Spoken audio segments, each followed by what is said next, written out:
Bom, essa questão 32 da URGS, ela é relativamente simples, desde que seja entendida, como sempre, né? A figura abaixo representa um espelho colocado perpendicularmente ao plano da página.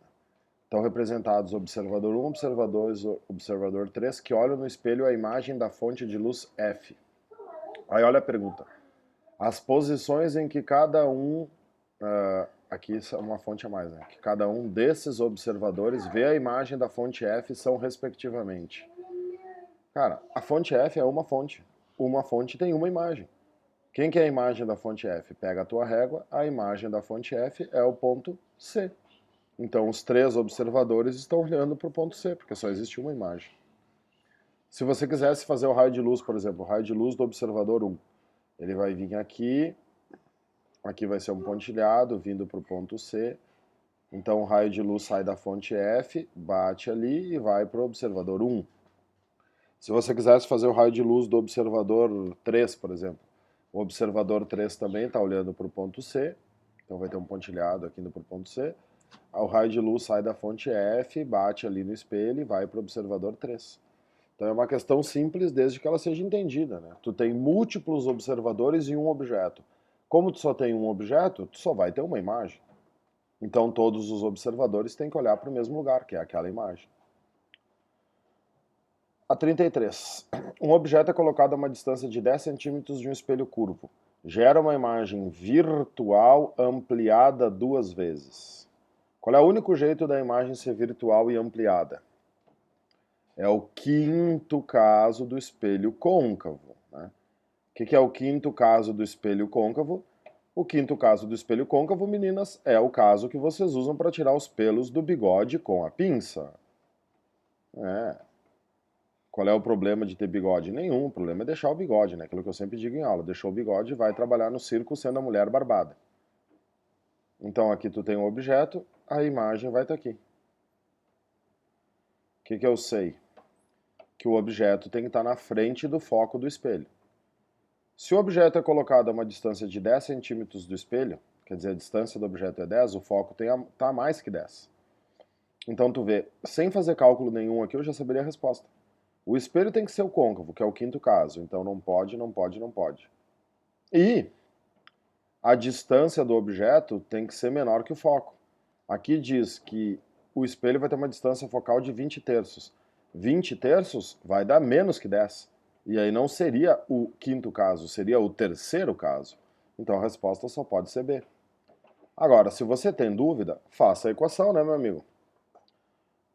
A imagem foi ampliada duas vezes. Aumento é igual a menos d sobre dô. Olha o problema do sinal, rapaz. O aumento aqui vale 2, porque a imagem virtual ela é direita, então o aumento é positivo. Então aqui fica o sinal, menos d sobre dô. Então fica aqui o d, a distância da imagem, vale menos duas vezes a distância do objeto, né? Já fazendo a troca do sinal. Aí tu quer saber a distância focal. 1 sobre foco igual. Bom, o objeto é colocado a uma distância de 10 centímetros, então se o d é menos 2 dô e o dô é 10, o d vale menos 20 centímetros. Então o d vale menos 20, o dô vale 10. Qual é que é o mínimo aqui? O mínimo aqui é 20. Então eu terei menos 1 mais 2. Então eu vou ter que foco é igual a 20. Positivo porque o espelho é côncavo. Se tivesse dado negativo, algo estaria errado, porque daí o espelho teria que ser convexo. Os sinais sempre tem que dar certo. Limpando. O dono de um estabelecimento comercial trabalha de costas para a entrada de sua loja. Pensando em ter uma visão mais abrangente possível da entrada, ele pendurou um espelho convexo na parede à sua frente. O que o espelho convexo faz? Ele amplia o campo de visão. Por que o espelho convexo amplia o campo de visão? Porque ele reduz o tamanho da imagem. Tu bota aqui um espelho convexo, não interessa onde tu colocar o objeto, a imagem vai estar sempre antes do foco. Tu coloca aqui um objeto, a imagem sempre será pequenininha antes do foco. Como o espelho convexo reduz a imagem, ele amplia o campo de visão. Então, este gera uma imagem Virtual e maior? Não. Real? Não. Virtual direita e menor que os objetos à volta? Sim. Letra C. E agora nós temos a 35. O arco-íris resulta da polarização da luz solar ao incidir nas gotas de água da chuva. Não. Arco-íris não é polarização.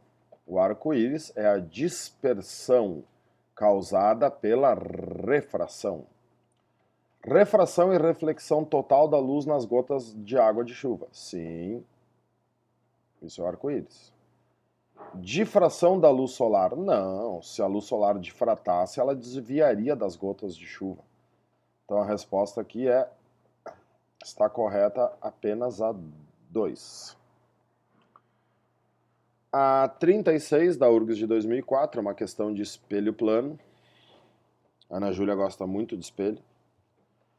Essa questão diz: a figura abaixo representa as seções E e E' de dois espelhos planos.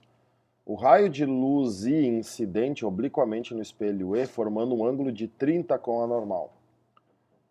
E o raio refletido perpendicularmente ao espelho E, linha. Que ângulo formam entre si as seções E e linha dos espelhos? Geralmente a URGS a resposta é fácil, só que tem que entender a pergunta. A pergunta é: o ângulo formado pela seção e linha dos dois espelhos. Quer dizer, aonde que está esse ângulo?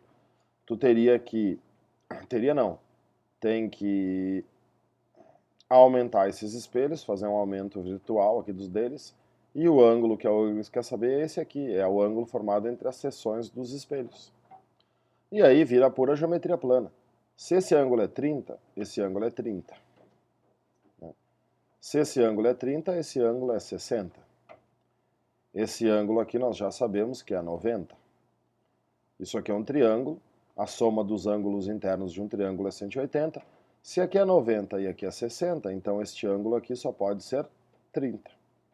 Também não era uma questão difícil, desde que você identificasse qual era a pergunta.